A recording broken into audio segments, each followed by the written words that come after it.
Kumpul mainan, kumpul kenangan. Saya Fendi dan selamat datang ke video SM Collector. Hari ini saya dan Abang Ashraf pergi ke Bazar Ramadan untuk mencari juadah berbuka.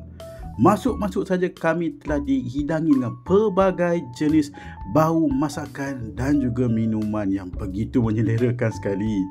Abang Ashraf kat sini dia dah tak keruan tau sebab dia kata bau-bau ni menggugah iman betul lah. So masuk-masuk dah nampak ada roti john, ayam goreng crispy, murtabak dan juga popiah. Di depan kami ada gerai yang menjual mi sotong. Memang nampak sedap. Tengok air ni pun rasa macam basah tekak. Tapi tak apa, kita pergi ke lane yang seterusnya, mana tahu ada lagi makanan yang sesuai untuk juadah. Di sini ada mi Arab, ada western. Western ni nampak mengancam. Bolehlah kita cuba try. Dia ada chicken chop, dia ada shell out, dia ada ikan bakar, meatball pun ada. Tiba-tiba ada nampak kambing bakar. Dan di depan saya ni owner kedai tersebut, dia siap buat posing henshin lagi ala-ala Kamen Rider. Memang keren.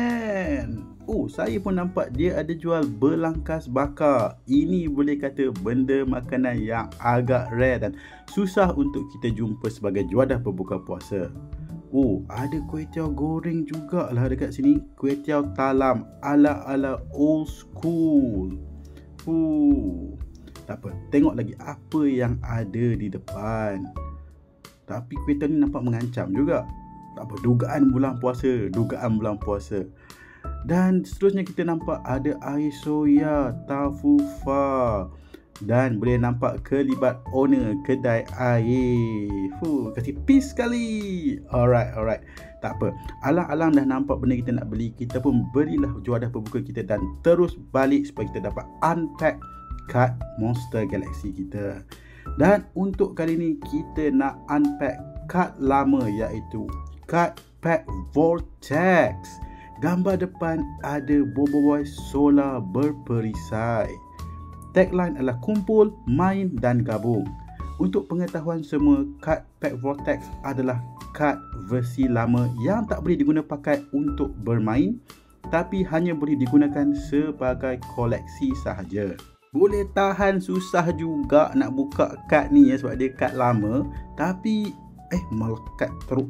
Melekat pula dah. Okey, sebab dia kad lama memang dia kadang-kadang kondisi kad tu dia agak melekit sedikit. So kita kena buka berhati-hati supaya kita tak damagekan kad tersebut. So kad pertama kita adalah Boboiboy Solar HP 280, attack 220. Boboiboy Solar ni baju perisai dengan efek attack tambah 40 jika kad sebelum adalah Boboiboy Cahaya. So kad seterusnya, kan saya dah cakap kad ni dia melekat. Memang kena berhati-hati supaya kita tak damagekan kad yang di belakangnya. Alright, pelan-pelan kita buka dan kita asingkan kad HP 200, attack 160. Efek pula serangan pertama kad lawan terkena pada diri mereka sendiri. Dan siri pack Vortex ni kebanyakan karakternya berbaju perisai. Kad seterus adalah kad Boboiboy Angin HP 120, attack pula 80. Efek kad ini adalah boleh ditukar dengan kad Boboiboy Taufan jika kad Boboiboy Taufan ada di dalam deck. Mari kita lihat kad seterusnya. Melekat lagi lah. Kali ini tebal waktu dia melekat. Payah. Alright. Pipi Zola. Kad ni jarang nampak. HP 100, attack 80. Efek pula attack dan HP tambah 100 jika pernah gunakan kad Papa Zola kebenaran. So, kad kita yang seterusnya adalah kad Fang HP 120, attack 100. Efek pula segala efek pada kad lawan tidak berkesan. Dan kad terakhir kita adalah kad Boboiboy Frostfire tinju berapi bertubi-tubi HP 240, attack pula 360. Sayangnya kad ini tiada efek.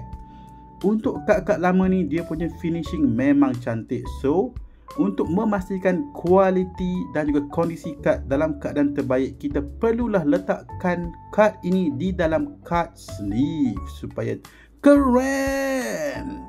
So, inilah kad-kad yang telah kita dapat. So, sampai sini sajalah video kita untuk kali ini. Jumpa next time. Bye.